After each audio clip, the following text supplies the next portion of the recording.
Bom dia! Vamos dar continuidade ao estudo do Evangelho segundo o Espiritismo. Nós estamos no capítulo 4, item 25.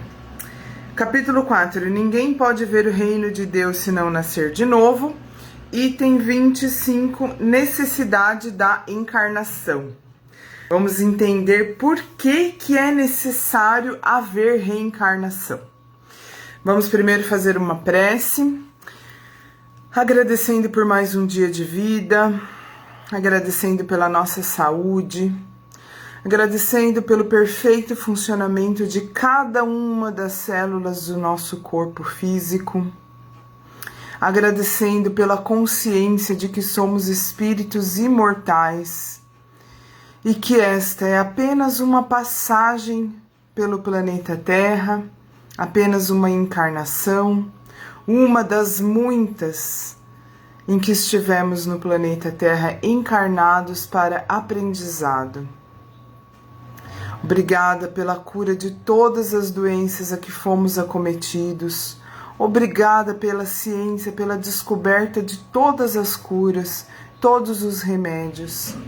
E nos ajude, Senhor, a aceitar aquilo que não podemos mudar e a mudar, a não ficar presos a lamentações e inércia, mas sim mudar aquilo que podemos mudar para melhor em nossas vidas. Que nós possamos fazer tudo que é necessário para o nosso crescimento, para a nossa evolução, para a nossa purificação espiritual. Sempre com a consciência de que somos espíritos imortais e que a verdadeira vida é a vida fora da carne. Que nós possamos guardar em nossos corações a alegria, sempre a alegria de nos sabermos imortais. Mesmo diante de dores, mesmo diante de mortes de desencarne de pessoas que às vezes amamos, às vezes não conhecemos, mas nos impressionamos. Mesmo diante disso, Senhor, que nossa fé se fortaleça, pois sabemos que nada foge ao teu controle e que nada seja capaz de abalar nossa fé. Que assim seja. Bom dia, Ruth. Nós estamos aqui no estudo, Ruth, do capítulo 4 do Evangelho segundo o Espiritismo. Capítulo 4, ninguém pode ver o reino de Deus se não nascer de novo. E eu vou ler agora o item 5. O item 25. É necessidade da encarnação.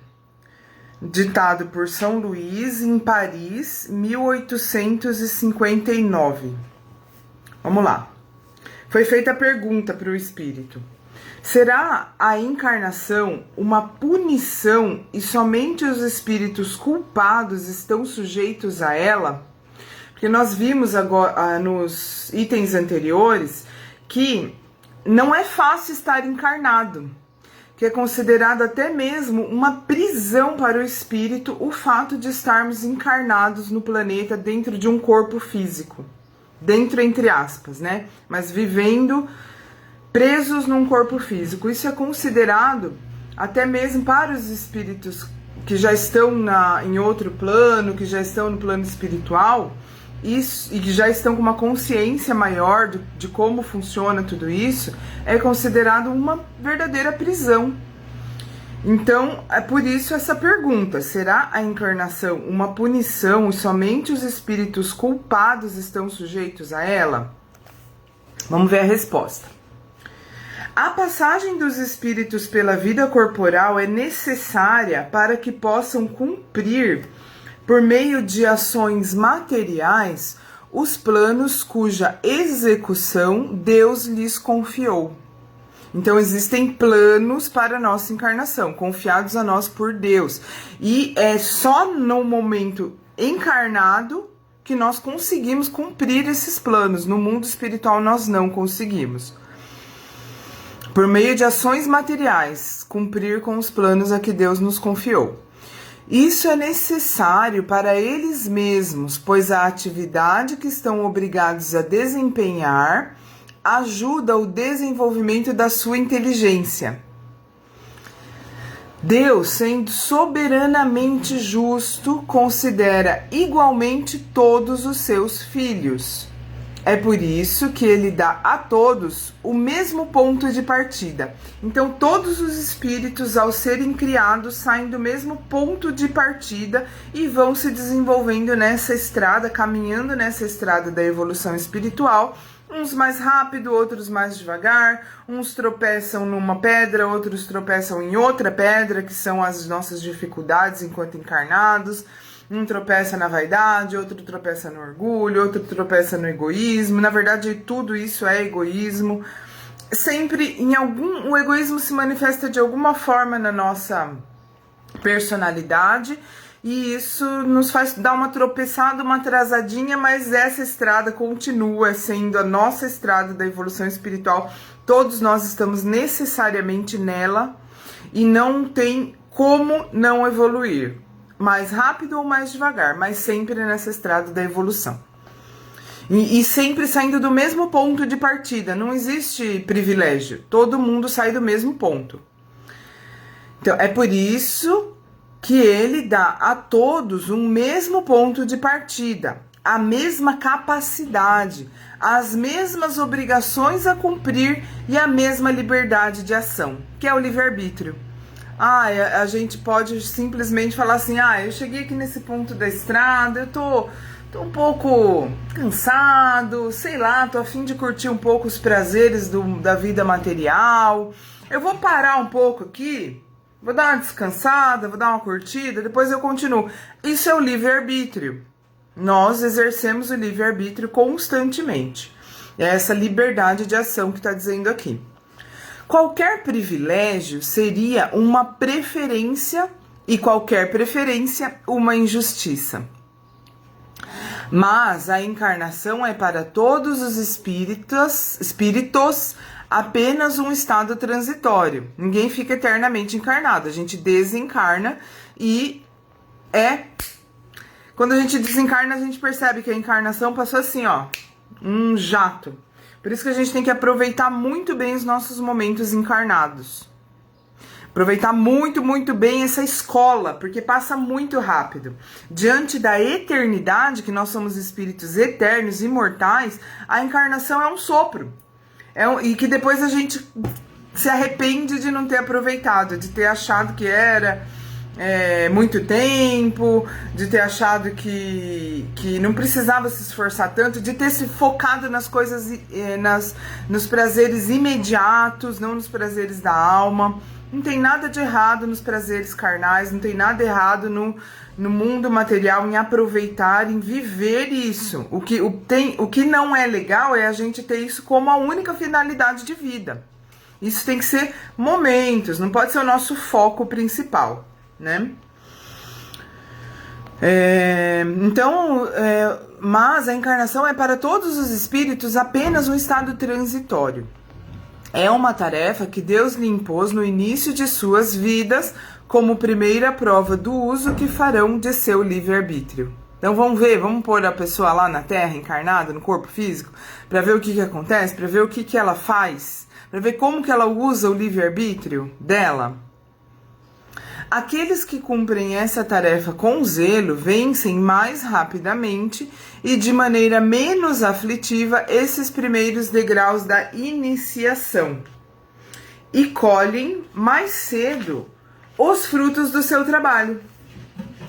Aqueles que, ao contrário, fazem mau uso da liberdade que Deus lhes concede, retardam seu adiantamento e assim que pela sua teimosia podem prolongar indefinidamente a necessidade de reencarnar. E é quando, então, ela se torna um castigo. Então, quer dizer, tudo depende do nosso livre-arbítrio. a forma como a gente encara, a forma como a gente usa o nosso livre-arbítrio, as decisões e as escolhas que a gente faz é que definem se a gente vai continuar encarnando por muito tempo, onde a gente vai encarnar, quais as experiências que a gente vai ter que vivenciar, às vezes repetidas, às vezes os mesmos tipos de experiências, porque a gente foi reprovado na escolinha. Gente, a vida encarnada é uma escola, a gente pode ser reprovado. Sendo reprovado nas provas que a gente vive, a gente vai ter que viver de novo até aprender. Então, a velocidade da nossa evolução e da necessidade da nossa encarnação depende de sucessivas encarnações, depende de nós, depende das nossas escolhas. Eu vou finalizar mais rápido hoje. Li realmente só o item 25. O item 26, que continua nessa parte aqui de necessidade da encarnação, vai ficar para amanhã, porque eu tenho um compromisso daqui a pouquinho. Mas eu não quis deixar de fazer hoje esse estudo do Evangelho. Mas eu vou ter que sair, então hoje vai ser mais rapidinho. Provavelmente, mais tarde, eu vou fazer a outra live, dando continuidade aquilo que eu iniciei na live, uma das lives passadas, aqui no Facebook mesmo, sobre a vida de Allan Kardec. Quem foi Allan Kardec? Será que ele era louco, como muitos dizem? Ele era um alucinado, que achava que existia espírito, que estava vendo coisa, que era um fanático. Será que ele era mesmo? Quem foi esse cara? Como que surgiu esse negócio de espiritismo, de conversar com os espíritos? Será que foi tudo uma alucinação da mente dele? Essas coisas de espírito, como que surgiram? Então eu convido vocês, quem tiver interesse, assista a primeira live que tá aqui na minha página, sobre Allan Kardec, que hoje, provavelmente hoje, mais tarde, eu vou fazer a segunda parte, tá bom? Um beijão pra vocês. Vamos fazer a prece para finalizar e depois a gente continua. Mais uma vez agradecendo pela oportunidade de conhecer essas verdades que tanto mudam a nossa visão da vida, a visão do mundo, que mudam as nossas relações pessoais e tanto nos ajudam a encarar todas as necessidades da encarnação de uma forma mais leve, com mais fé, com mais esperança e com mais propósito, entendendo o sentido de tudo isso. Muito obrigada. Que assim seja. Tchau, tchau.